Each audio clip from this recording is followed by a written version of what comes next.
Public CEO Report is a podcast that provides insights about the public sector and public policy for the benefit of decision makers and leaders powering our communities. I'm your host, Ryder Todd Smith, and today we're joined by Jim Leach, Director of External Affairs at the Santa Margarita Water District, and Charley Wilson, CEO and Executive Director at the Southern California Water Coalition. Jim, Charley, welcome to the Public CEO Report. Thanks very much. Thanks for being with us.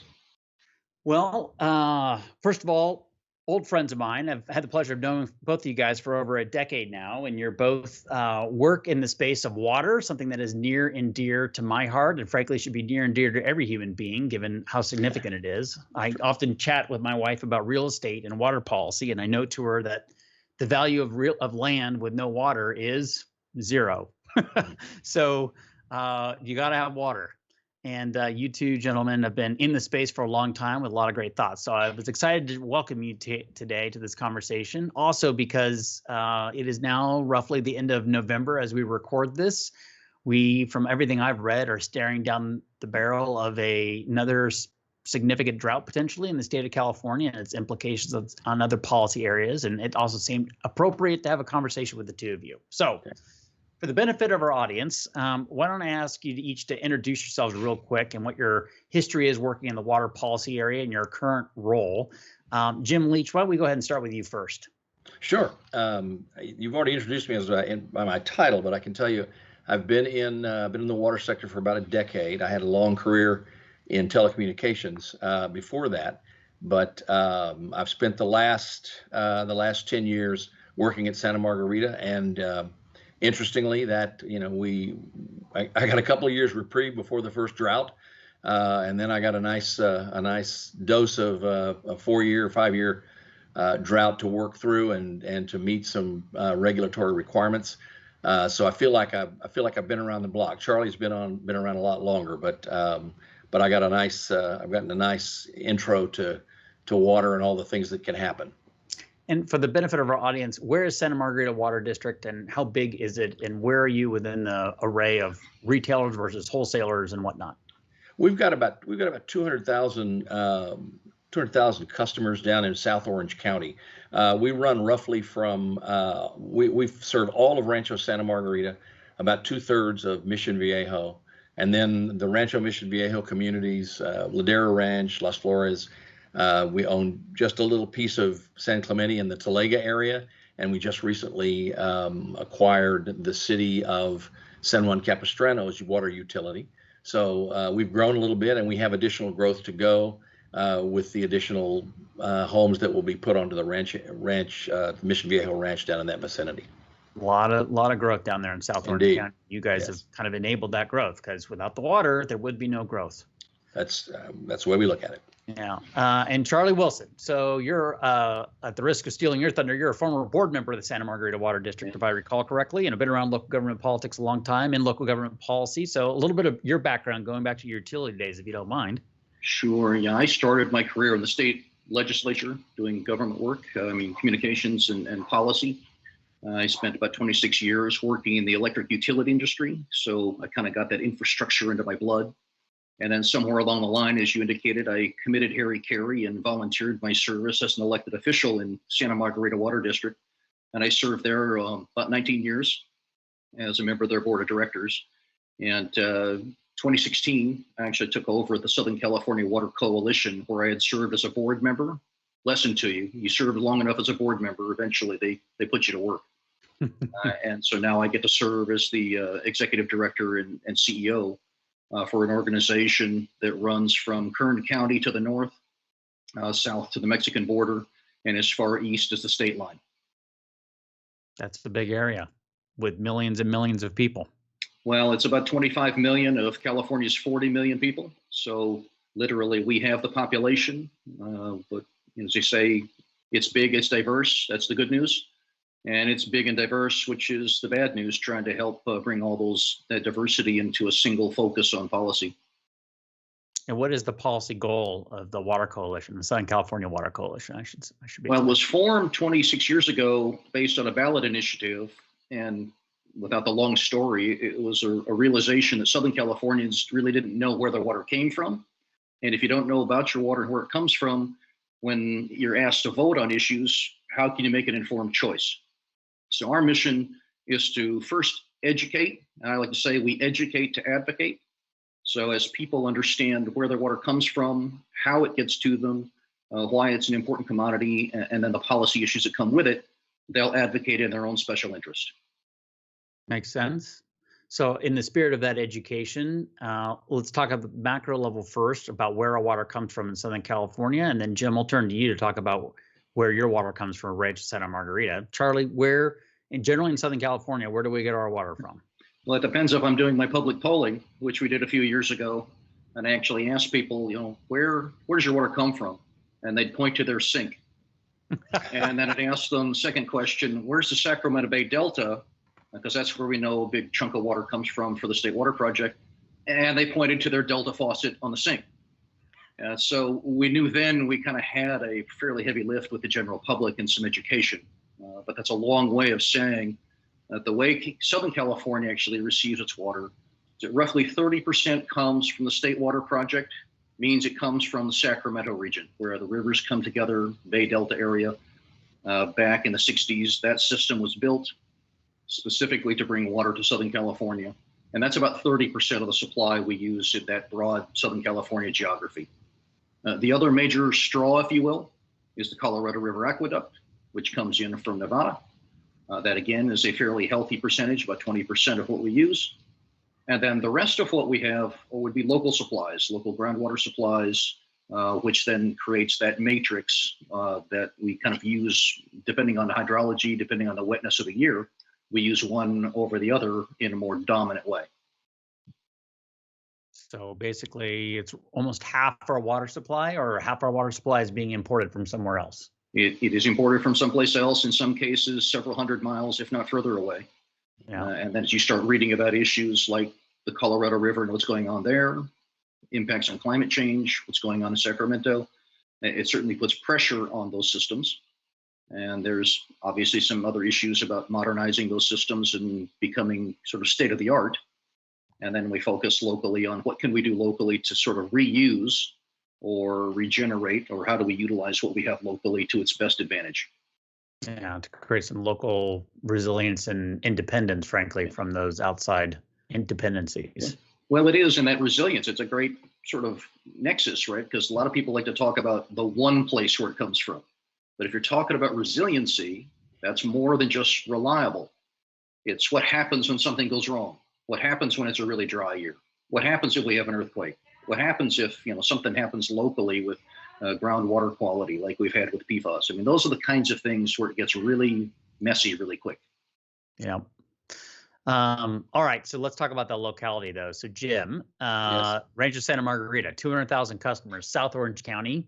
I know South Orange County to be a relatively, especially in some of those areas out there on the, once you get away from the ocean, particularly dry areas in the scheme of things. Where do you get your water from? Our water comes from those sources that Charley just talked about. Our supplier is the Municipal Water District of Orange County, who is a member agency of the Metropolitan Water District, which does the importing.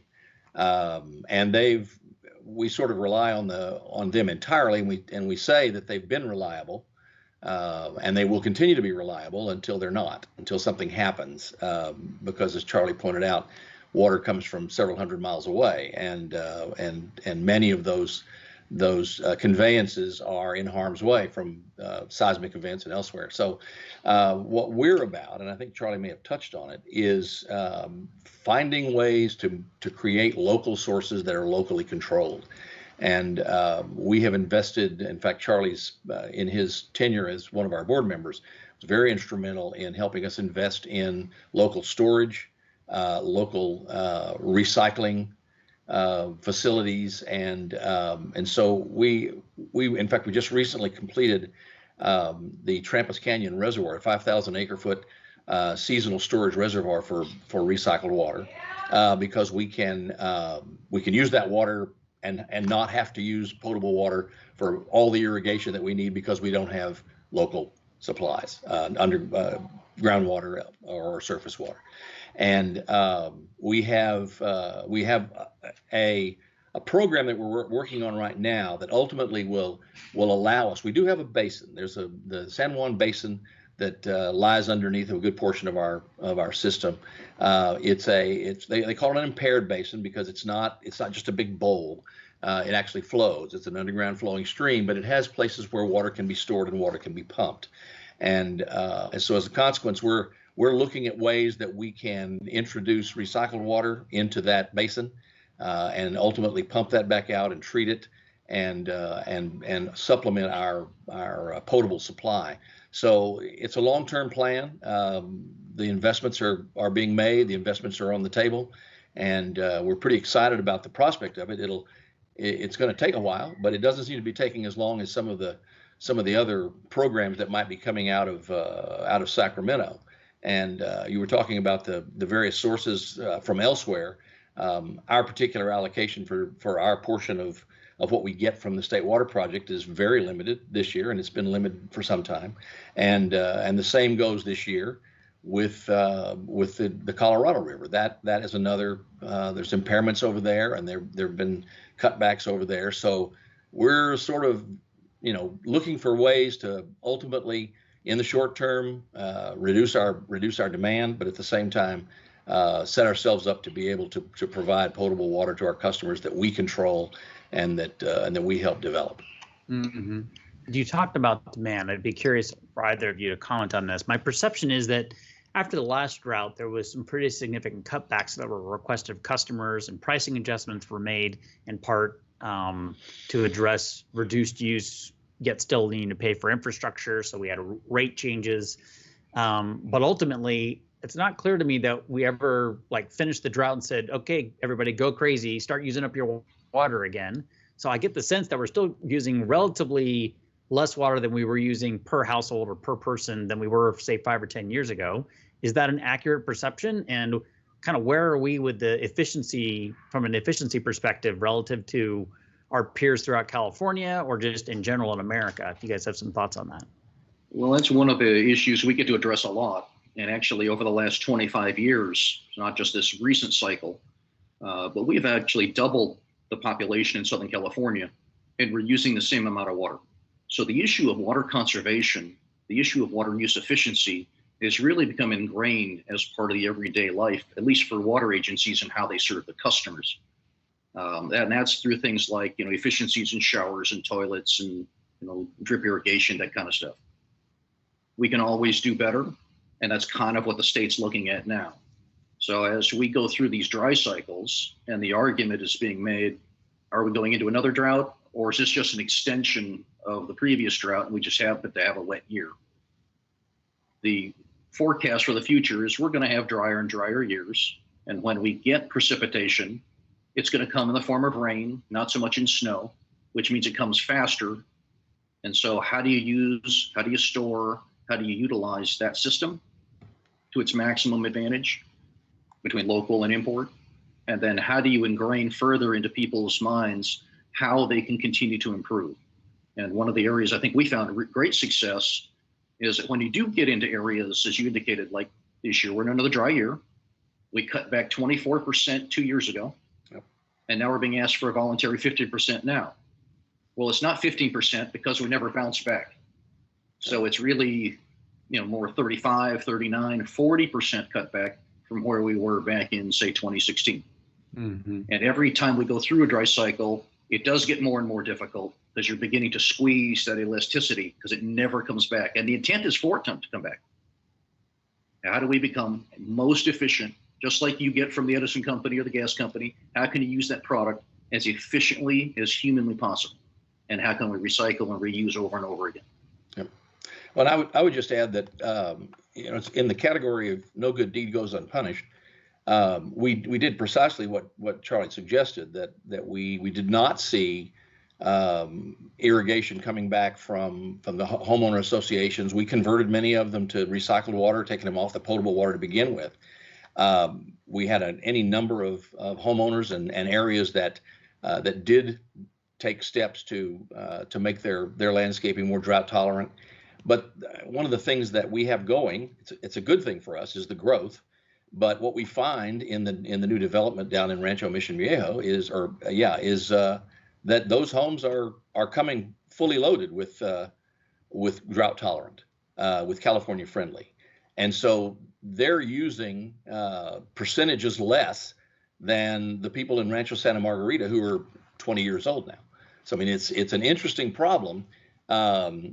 But to Charley's point, the piling on of additional requirements and additional cutbacks, suggesting that okay, well, you dropped 24%, it bounced back to a 24%, so now we want to get you to 15. Doesn't work that way, as he just suggested. And we've also got this issue of new homes, of which there's going to be thousands, that are not going to be using the same level of water anyway. So going in and asking them, you're not going to get the kind of cutbacks that the state believes they want to take by telling people to turn off the water when they brush their teeth. So it's a conundrum, and we don't know exactly how we're gonna deal with it, other than how we're dealing with it, which is education and bringing people along to understand what's going on, and working with the regulators and the legislators on understanding the real situation on the ground. It's happening right now at the Department of Water Resources. They're looking at the outdoor water use standards, and we're wrestling with them over the data that they're using to calculate the water use standards, to current water use, and all of the elements of that to try and suggest that we know what we're using. We're happy to tell you what we're using. Here's where we were. Here's where we are. Here are the steps we're taking. Don't set a standard that we automatically can't reach because we reached it 3 years ago, 5 years ago. Right. It's an ongoing battle. Well, and Jim, the analogy you just had me think of as you were going through that, Ryder, it kind of like you buying your new electric vehicle today, and then the state coming back next year and saying, well, I need you to reduce your gas consumption by 25%. Yeah. You've already done everything you can do. Right. And so, the issue then is, how do you get to those who have older vehicles, older homes, yep, that have not been able to make those kinds of efficiencies that new housing product has? And that's a very difficult transition, but every agency kind of goes through it on their own, whether it's pricing, education. In some cases, they do punitive measures.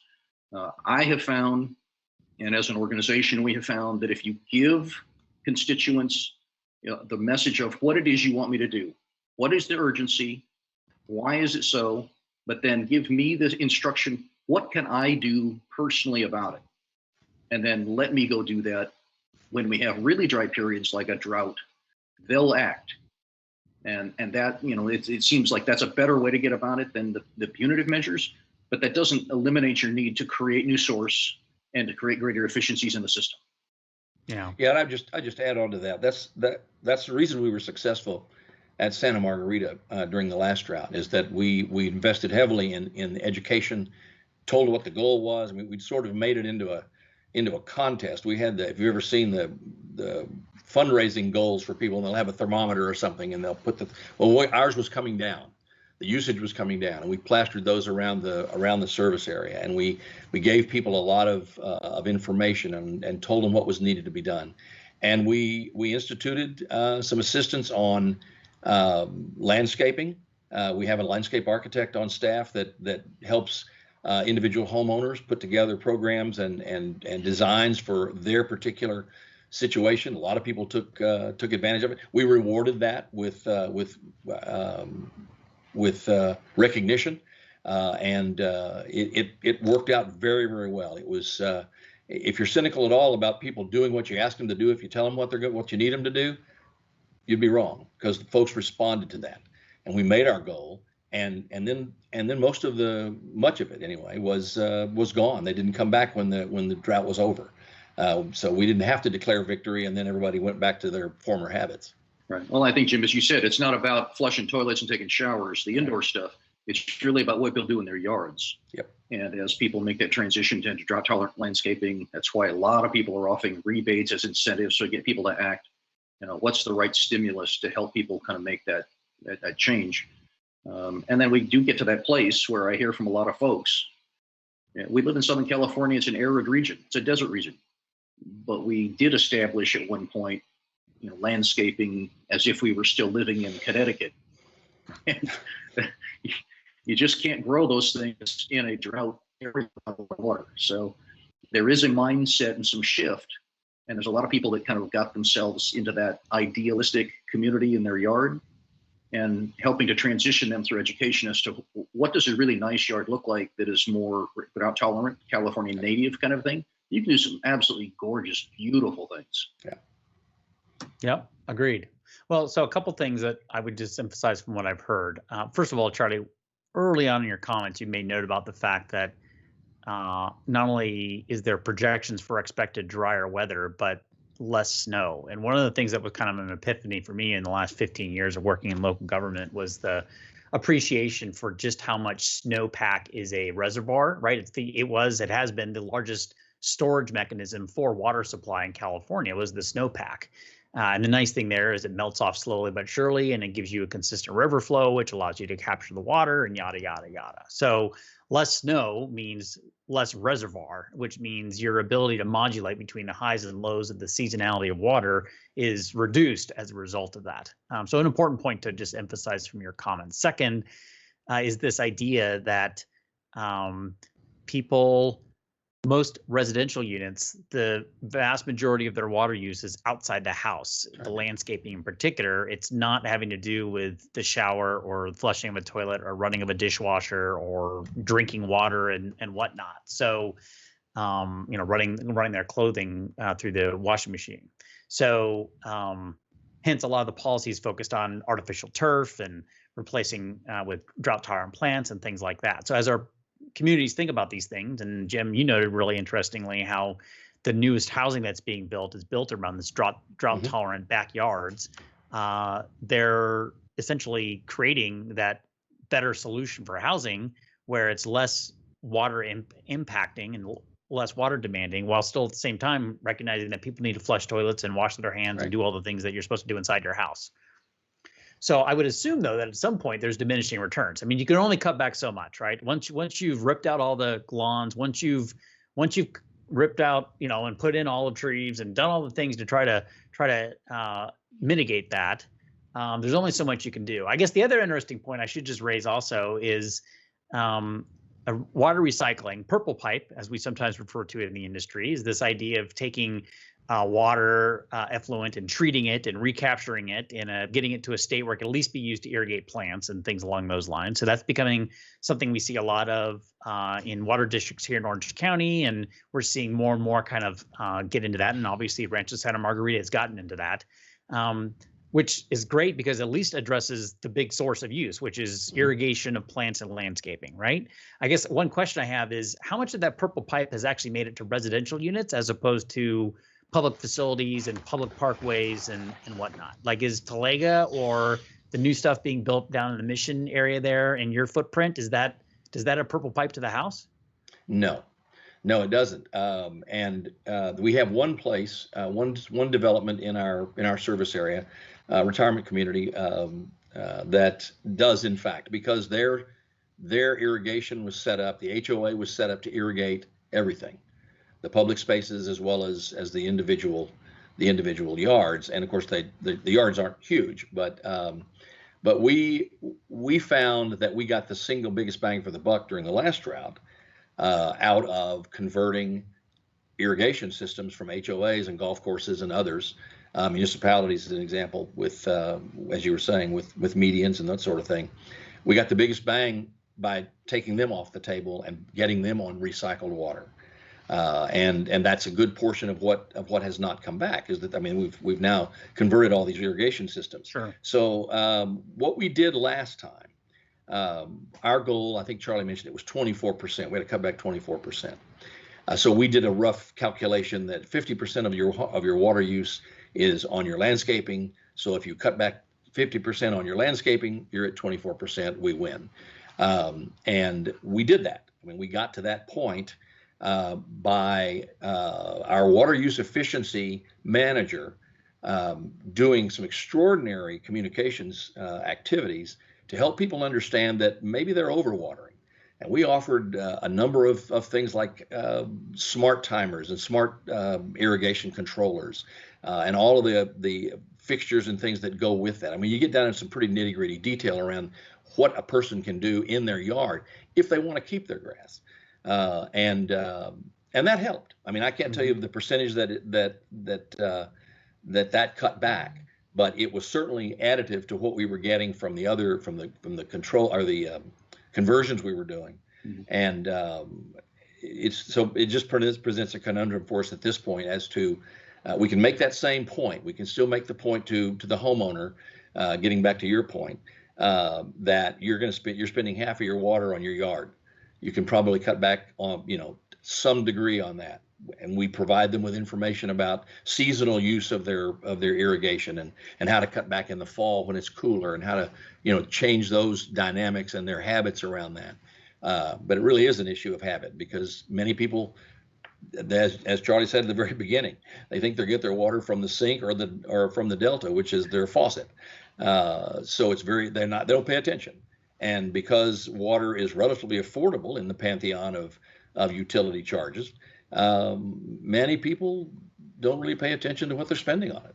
Sure. And so it's a constant effort to raise the profile, to raise consciousness, and then to communicate with them things they can do. And I just call back into what Charley said. If you tell them what to do and how to do it, one of the biggest frustrations we've had hearing back from our customers in this time period is, what am I supposed to do? 15%. How am I going to cut back 15%? What am I going to do? And it's either I've already done it, or I don't know what to do anyway, even if I hadn't already done it. And it's a challenge. It's a real challenge to help them understand exactly what they need to work on. Plus, we're not sure where this is going. We have a good sense that we're going to have a long and healthy drought, if you will, which we hope is not true, but that's the forecast. So it's our focus has been on just keeping up the drumbeat of communique, keeping up the drumbeat of information, usable, actionable information for customers, and it's worked for us. So Sure. it strikes me though, Jim, as you're talking, we're putting all this time, all this effort, and it's useful when you're communicating with individuals and individual homeowners. But if I pull back, Ryder, to your first question about that kind of that big picture, 50% of all the water flows out to the ocean as part of the environment. Yep. Of that 50%, we bring it to Southern California, you bring it into urban centers.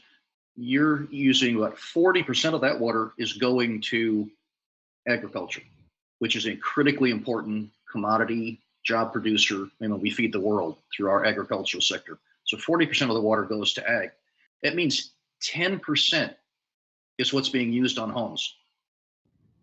And what Jim just described, and all that time, all that effort, all that education for 10% of the total water use, which then is why we then blow it back out to that macro level of what kind of efficiencies should you build into modernizing the state delivery system that eliminates water leakage, that creates greater efficiencies, so that when we do get rain that comes down, you can move it when it's in its abundance and allow it to flow for environmental reasons when it's not.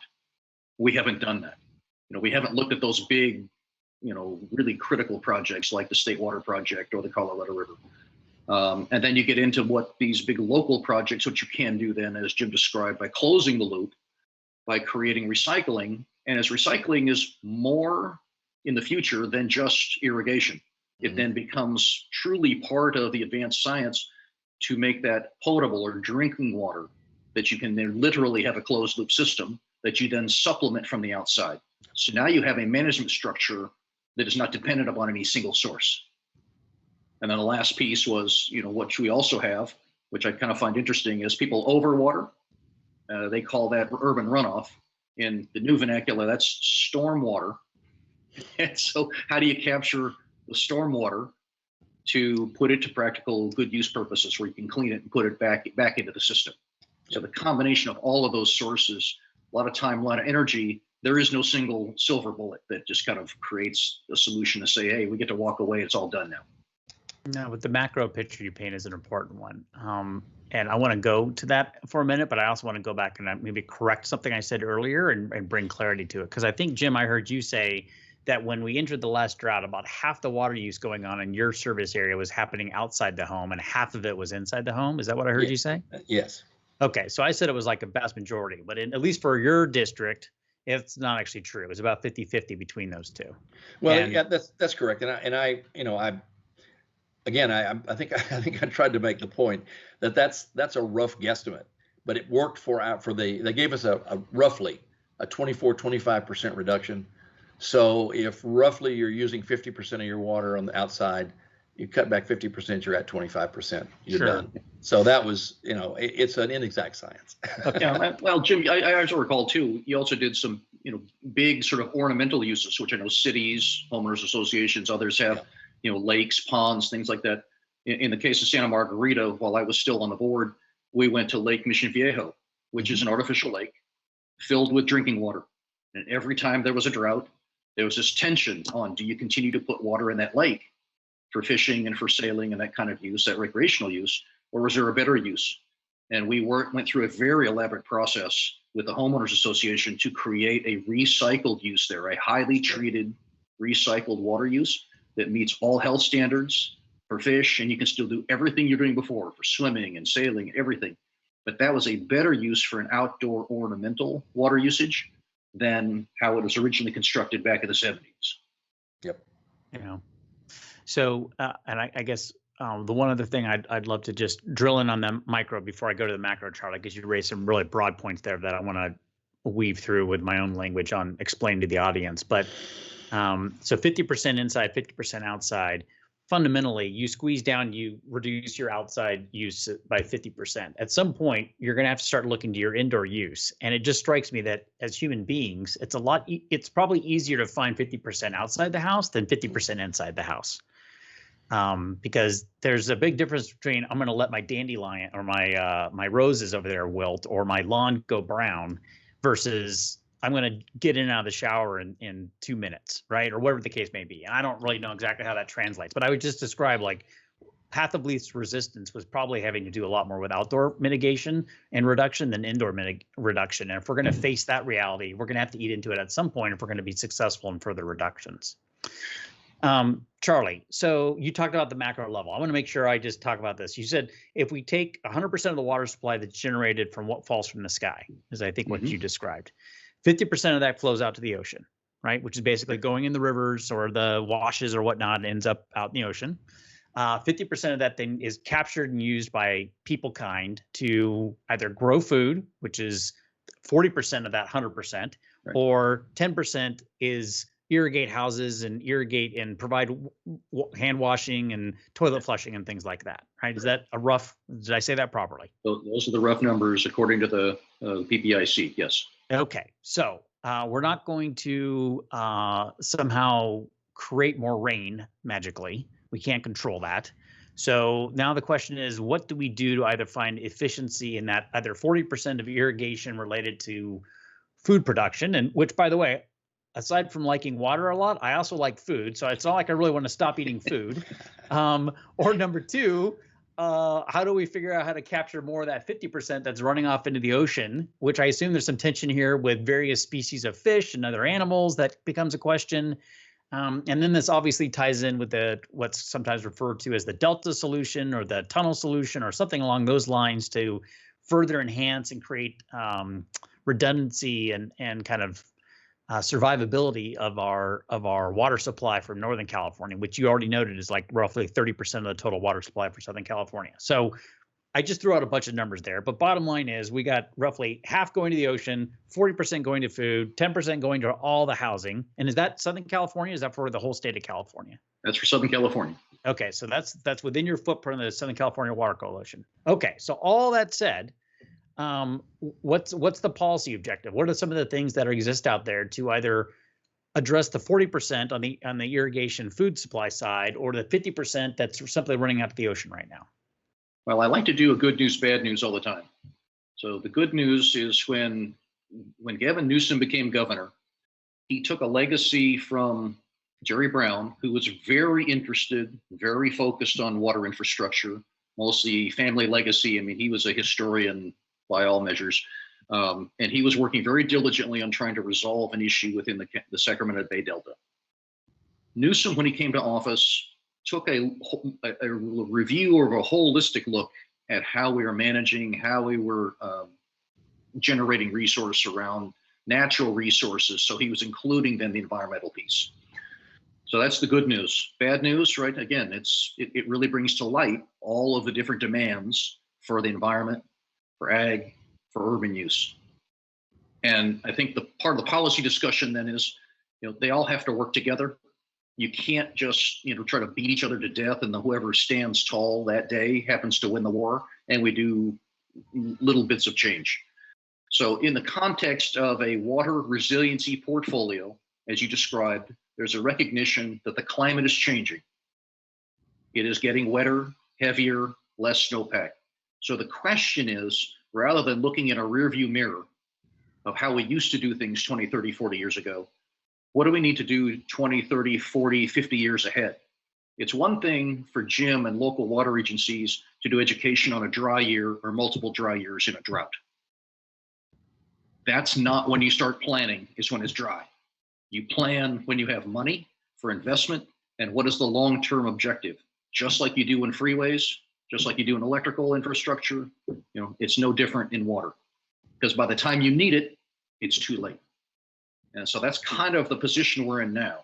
Other good news, we've had unprecedented funding at the state and federal level to be able to put towards water planning, water projects, water development, in combination with the environment. The thing that we're still working on, though, and I told Jim I might use this analogy at some point, and you're old enough to remember it. It's an adage from the old supergroup Styx back in the 80s, right? The song, "It's a Grand Illusion." We got a lot of proclamation, a lot of vision, a lot of where we want to go, and it's all in the state's resiliency portfolio.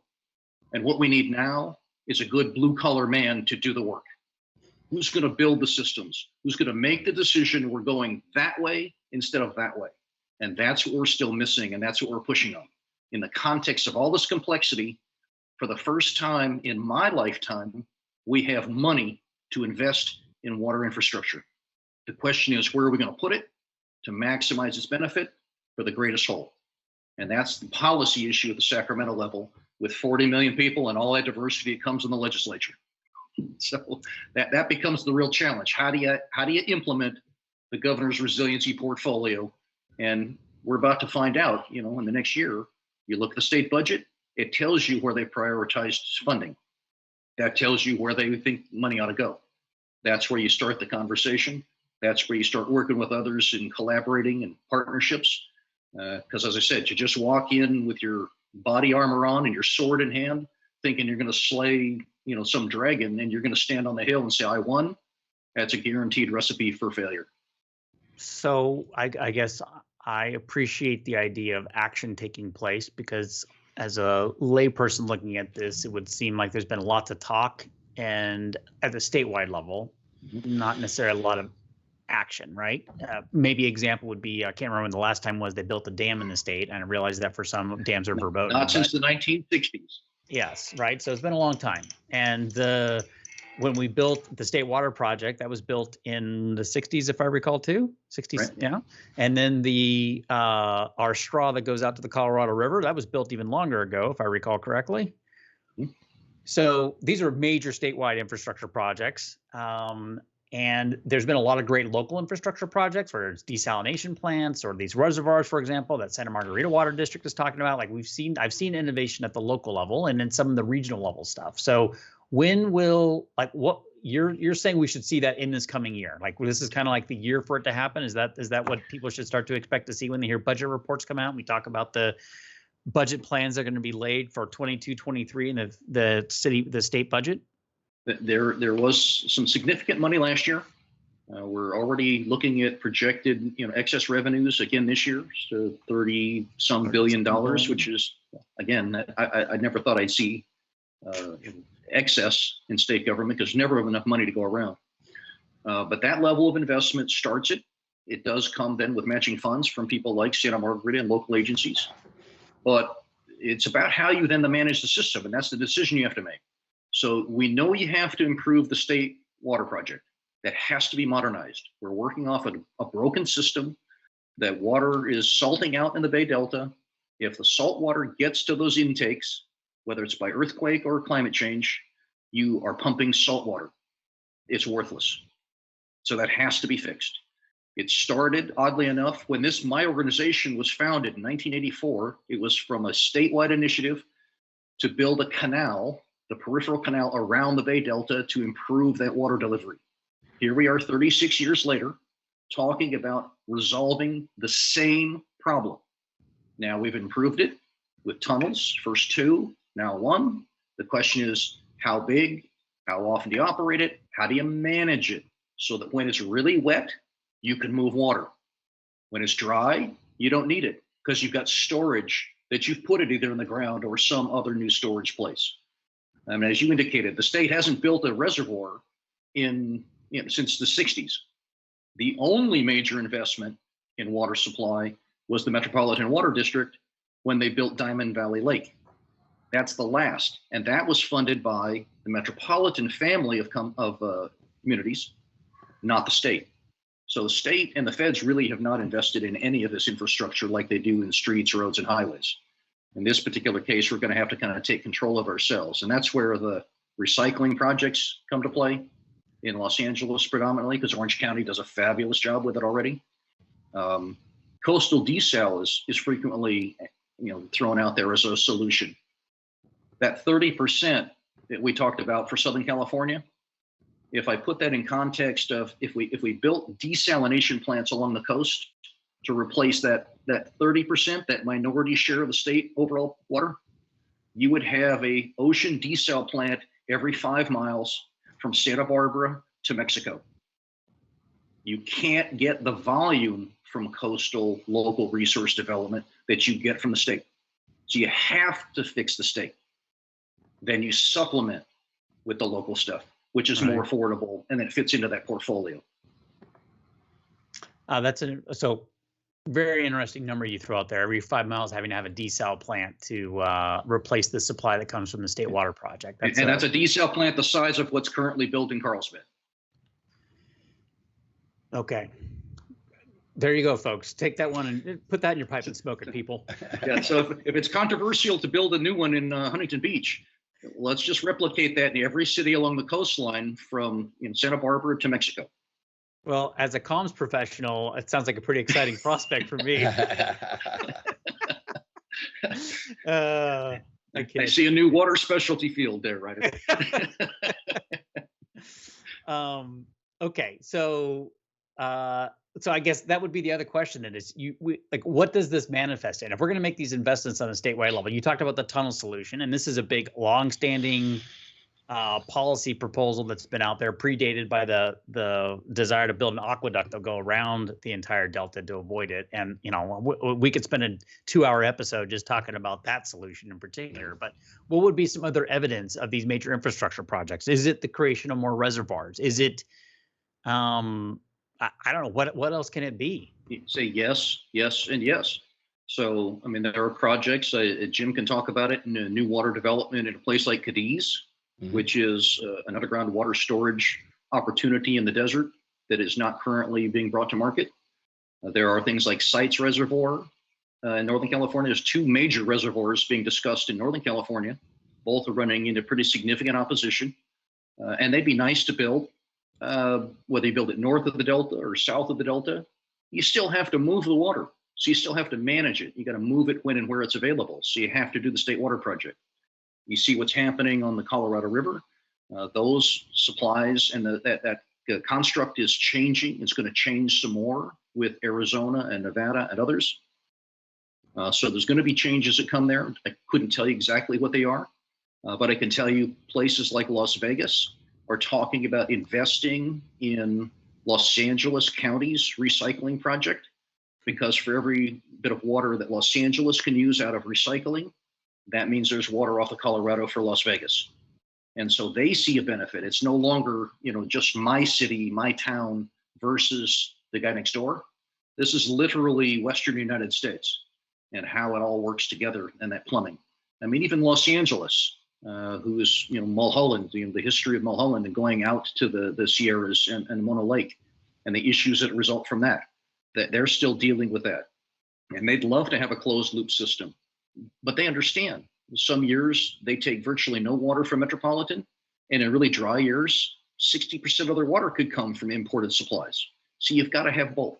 And so work collectively, prioritize, put your funding into it just like you would an investment portfolio. I mean, this is not any different than the state's, highways, roads, freeways. Where to get the biggest bang for the buck, go to it, get the job done, show the public you can accomplish it, and then let's move on to the next one, because you can't do all of it at one time. It's just overwhelming. Yeah. Jim, I guess I'm curious from your perspective, is there one or two big projects at a retail level for you guys that you would love to see enabled through partnership funds or supporting funds from the state and the feds? Well, the things that we're doing are largely paid for through Bureau of Reclamation funds and state revolving funds. Our Trampas Canyon Reservoir is in that category. And we are in the process, I think I mentioned earlier, but we're doing a lot of work on the ranch with infiltration basins, building infiltration basins to capture some of the runoff urban runoff that Charley spoke of, and those dollars as well are coming from that. We're looking very carefully at what's happening at Met and their recycling program. So we're focused largely on addressing our local needs. We kicked around the term 30%. We look at 30% as being about what people use inside their home. So it's a little different than the 50%, but nevertheless, if we can create and store enough potable water, whether it comes from sources we have otherwise or from recycled water, for 30% of our homeowners' use, in the event of a true catastrophe, we can keep people whole inside their home, and their yard may go by the wayside, but they're not gonna go thirsty. They're not gonna go unbathed, that sort of thing. But we take advantage of all of the dollars that are available, and we've been very successful at garnering those funds and putting them to use in recycling projects and in storage projects and moving down that path. And just so I'm clear, when you talk about having 30% available to cover indoor use with a projected estimation that household interior use ultimately uses 30%, is that for a 1-year supply of water? I mean, I remember when they did the Diamond project for Met, I feel like their goal was to have enough storage for 6 months of total water supply for all of their service area or something like that. It was a pretty big number, anticipating that an earthquake would knock out our straw into the Colorado River system. So is that the threshold, Jim? Are you guys looking for a 1-year supply on hand and stored? Yeah, that's basically it. The idea is just to sort of incrementalize this, because we can't solve the issues that Charley discussed. We can, to his point about educating to advocate. We participate in all of that, and we bring our local experiences and our local perspectives and to those conversations. But we're focused on how can we take our situation and make it work for our customers in the event of whatever happens. And when we're headed down that path, thankfully, on a local level, we can be a little more nimble than perhaps they are on the state level. So it works for us. Well, and I would share with you, Ryder, as well, the irony with this current dry cycle has really hit the northern part of the state harder than the southern end because of things like Diamond Valley Lake and the efficiencies that Southern California has built into their system. We have not had the same struggle that certain communities, when the surface water in places like Marin and some other parts, Sonoma and other parts of Northern California, I mean, they're in a really dire shape because they've got that one supply. And so now they're talking about ocean desal and pipelines and water exchange deals and things that they have not had to really view before. And it's in that it's interesting that it used to be the north versus south because the rain fell in the north and we were dry in the south. This is really a statewide issue. Yeah. And we all have the same problem. And so that's where I'm seeing a lot more coalescing around solutions and investment. And then it's just fighting over what dollars are available and what is the most practical, what's the most efficient, what's the most economic solution that we can get at for the constituencies, so you're not, pitting one group against another. Yeah, I mean, there is kind of an old adage or perspective of North versus South when it comes to water, right? And the claims of like, you darn Southerners keep stealing our water supply from up north. And I joke about it with my friends from Sacramento, and they giggle and laugh, as all good public policy people should. But it's interesting to hear you saying that at least this current drought is perhaps opening eyes up to the broader reality that maybe cooperation is a better plan to get through the big statewide challenges that exist. It is. Actually, it reminds me of a debate that I was in a few years ago. There was a legislator from the Bay Area who shall go nameless. But in making an argument, she argued that she believed that all water should remain where it falls as a matter of state policy. To which I asked her, I said, does that mean then that all tax revenues should remain where they're generated? Oh, no, that's not what I meant. No, that's not what I meant. Because you have to equitably distribute those resources throughout the state. I said, well, what makes water any different than taxes? I said, that's the kind of policy framework we're trying to bring to the table. And that becomes a new kind of conversation where it's beyond that us versus them.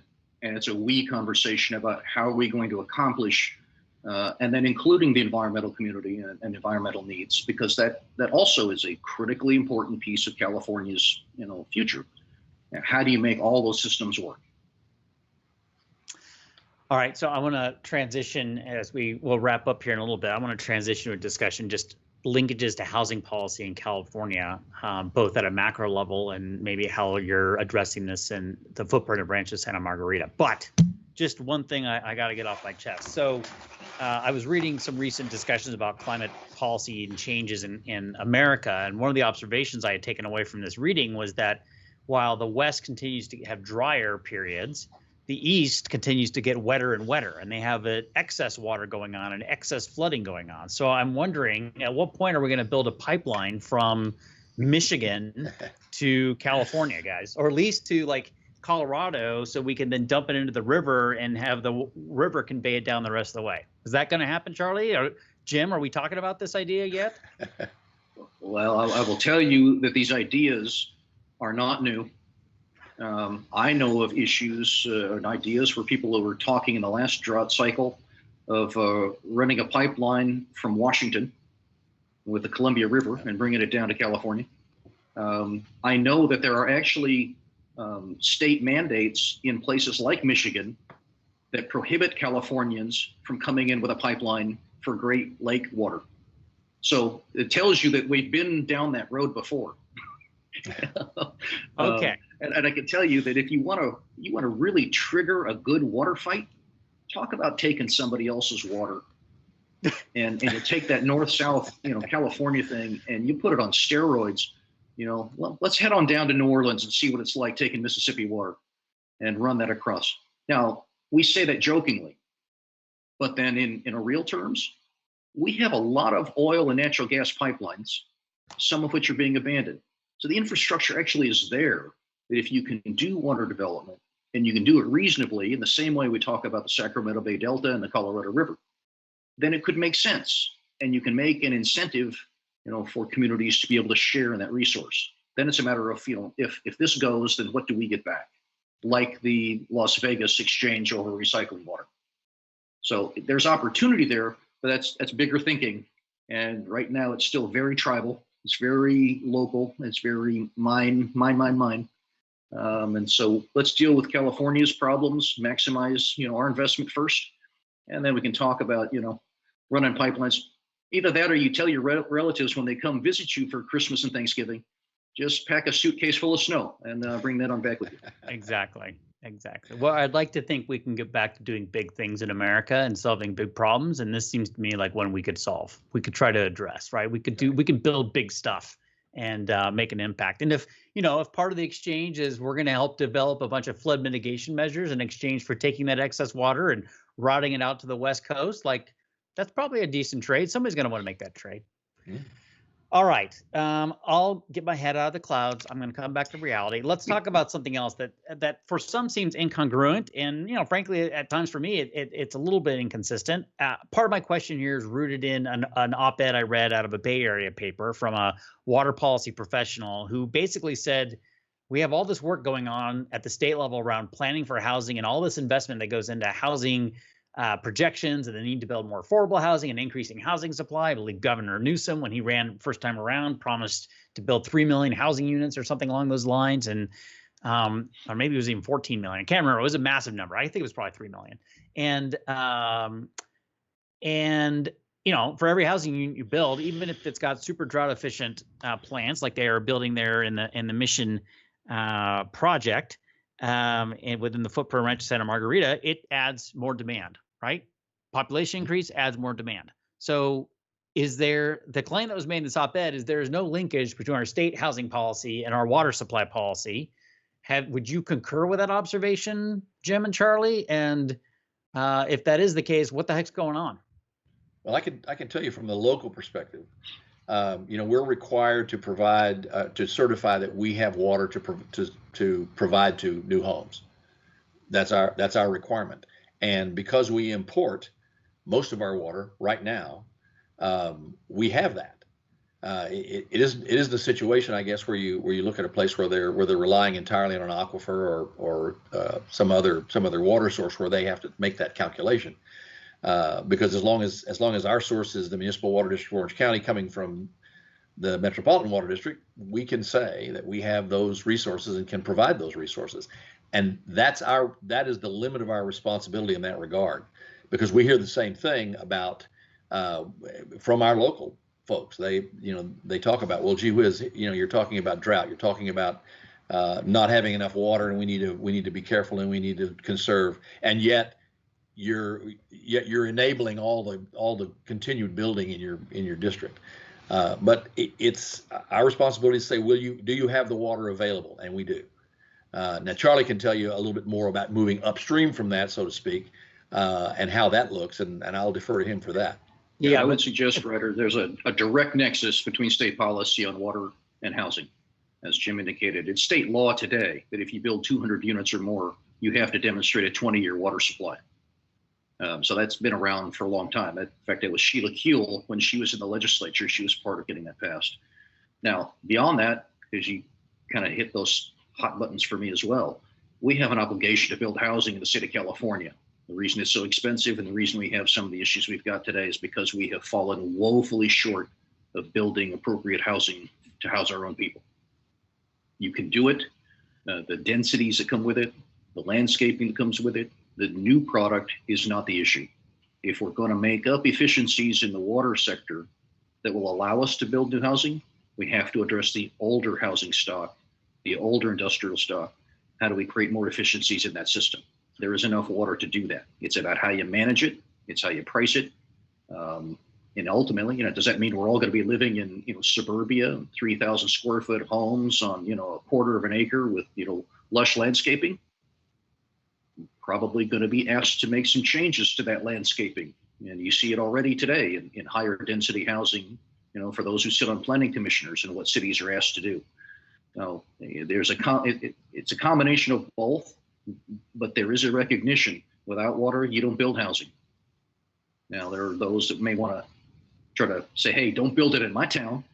Everybody loves it so long as it's not next to them. But I think the state's doing a better job of saying, no, you're really going to build housing. It's time to build housing. And I think the change in the economy is probably giving you a new opportunity as we watch some of these malls and some of the industrial projects and sort of flipping that over. Those are new opportunities for housing development. It's not going to take any new water. In fact, if you had a factory and you built an apartment complex, you'd use less water than if you were using an industrial system. So let me go back and clarify some language that Jim used and then follow up with you, Charlie, with a couple follow-up questions, perhaps. Jim, you said that you are responsible for certifying that water is available for housing construction. Is that what I heard you say? Yeah. As a local water agency? Pardon me, and for service, as Charlie described, over a 20-year period. Yeah. Okay. So, but to be clear, what you're saying there, to be more precise in the language, is you have a responsibility to see if there is available water supply and then say, yes, we can service you. That's a step in the requirement for development. So it's not that you probably have a legal obligation to certify water is available so long as you do have another supply, meaning there is ability to import water. Right.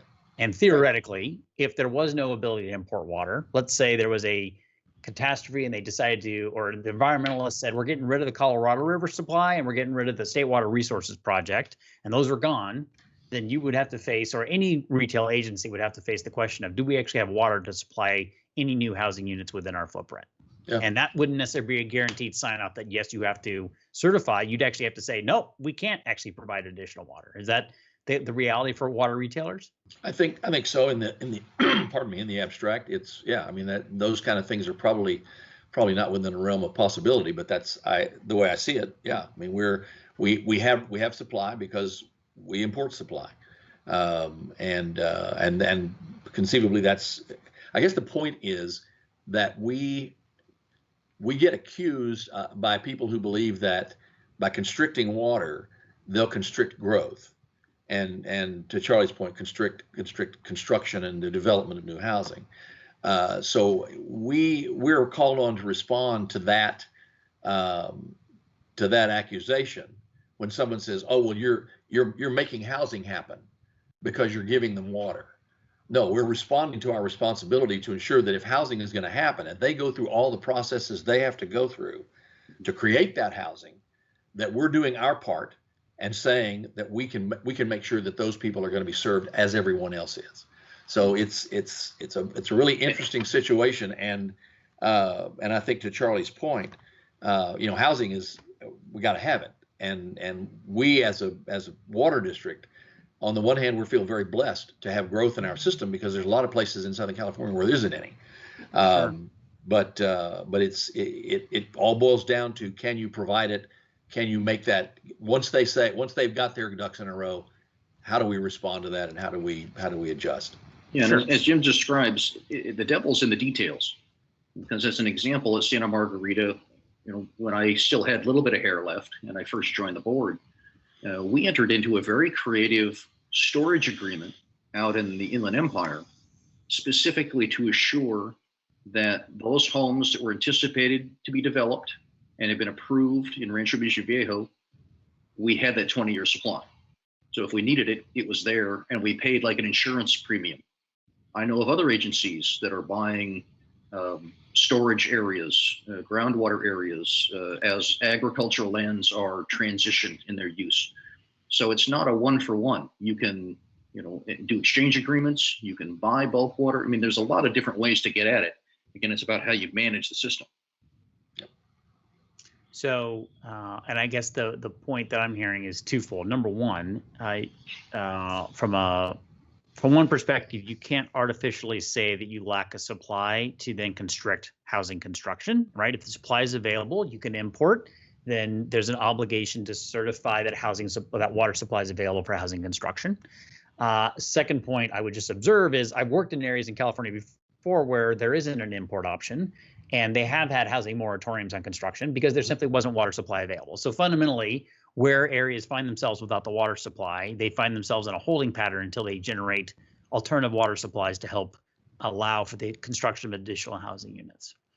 Or into the land use conversions that allow them to go from one utilization to another. As you say, if I have a water intensive ag use and I fallow those fields because of it's more profitable for me to turn that into housing. That housing actually uses far less water than its previous use. Right. Yeah. Well, and that's a fair point about the conversion of agricultural lands into essentially housing. Typically, is what you're seeing in a lot of places, right? I mean, that's been the explanation of the Inland Empire for many years, has been converting of what used to be orchards and cow fields into family subdivisions and things like that. Okay, so and then Charley, to your point about the statewide, so your comment is there actually is a law that says anything over 200 housing units. So we're not really dealing with infill here, but 200 housing units, there's an obligation to be able to identify that water supply requirement, sure. And that is part of the foundation that exists at a kind of a one-off project. I guess what I would relate to that is, when we talk about building 3 million housing units in California, does that enter into the discussion about that 10% of the water supply that gets used in Southern California right now for residential water? Like, do we talk about that and say, okay, well, we're going to add another I don't know how many additional housing units that's going to be in the state of California, but that's another, say we're adding another 10% housing supply units in the state of California. Are we going to add another 1 or 2% to that 10% allocation for residential water supply in Southern California? You would have the same conversation in streets, roads, highways, electricity, natural gas. It all goes into the same mix. If you don't have the physical infrastructure to accommodate the community growth, you can't build a community. So I can no more build 3 million housing units without electric transmission lines than I can without a water system to serve it. Right. So it's the same conversation. They're interrelated, and it's assumed that if you're going to build 3 million housing units plus, then you've got to be able to build the infrastructure to accommodate it. Yeah. Okay. Gentlemen, you've been very generous with your time today. I appreciate you going down all sorts of paths with me. Is there any other subject we didn't touch on that you want to try to at least highlight or to note as we move forward? Just how to keep your youthful good looks. For some of us, we've aged rather dramatically, Ryder, and whatever you're doing, it's clean living, brother. Well, a few extra COVID pounds helps fatten up the cheeks and take away the wrinkles. So that's my pro tip for you today.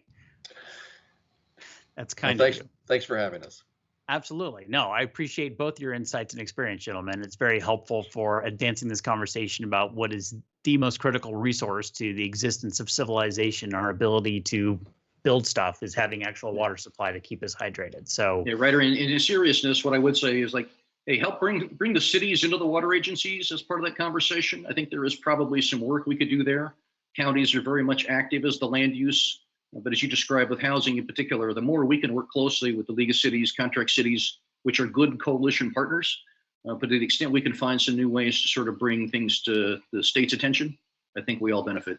Yeah, I certainly agree with that. I know that with the cities and counties that I work with, water policy is a constant discussion for them. So I get it. Not only from a budgetary perspective, but a fundamental policy perspective, and integrates with their housing plans and visions too. So, and I guess before I close it out here too, Jim, how do people learn more about your water district? What's the website? www.smwd.com. Awesome. And Charley, how do people learn more about your organization? SoCalWater.org. That'd be SoCalWater.org. You can find us at SoCalWater.org. Well done. Nice plug. You guys have any books you've written lately that you like to plug too? All right. Well, that's today's report. My thanks to Jim and Charley for joining us. From the whole PublicCEO team, myself, Ryder, Todd Smith, thank you for your time. We hope you learned something new and inspiring that'll help you in your public service. Remember, PublicCEO has a daily newsletter that is free to those who sign up at PublicCEO.com. If you have feedback, questions, or guest suggestions for PublicCEO Report, please email alex@PublicCEO.com.